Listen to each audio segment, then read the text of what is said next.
Scientists have been working tirelessly to raise awareness about climate change, and one of the key demographics they have been trying to reach is Christians.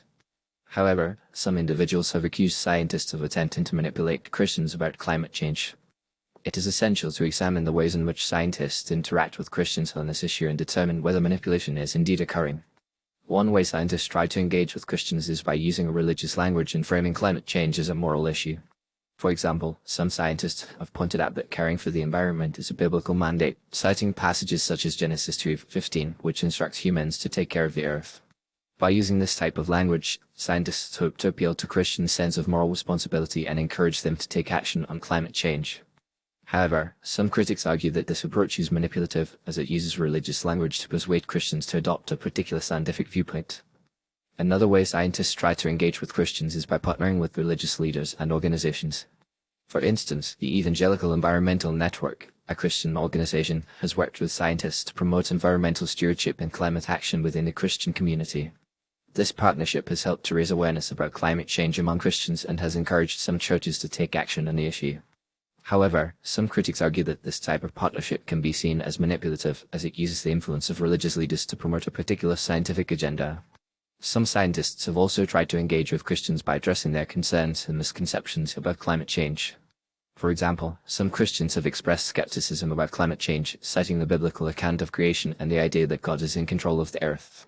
Scientists have responded to these concerns by explaining the scientific evidence for climate change and addressing the misconception that climate change is a natural part of the Earth's cycle.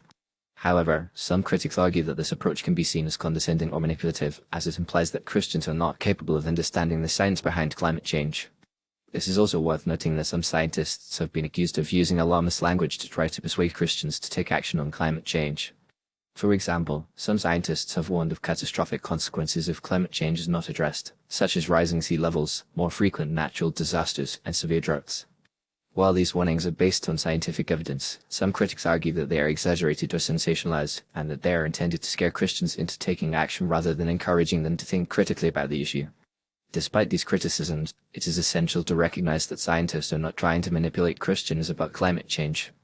Rather, they are trying to engage with Christians and encourage them to take action on an issue that has significant moral and ethical implications. Climate change is a pressing global problem that requires a collective response, and scientists believe that Christians have a critical role to play in addressing this issue. In conclusion, while some critics have accused scientists of trying to manipulate Christians about climate change, it is essential to recognize that scientists are primarily motivated by a desire to raise awareness about this critical issue.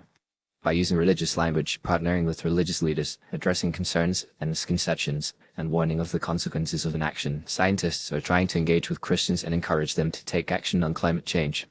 While some of these approaches may be seen as heavy-handed or manipulative, they are ultimately intended to promote a greater understanding of the science behind climate change and to encourage Christians to think critically about this issue. By working together, scientists and Christians can address the challenge of climate change and promote a more sustainable future for all.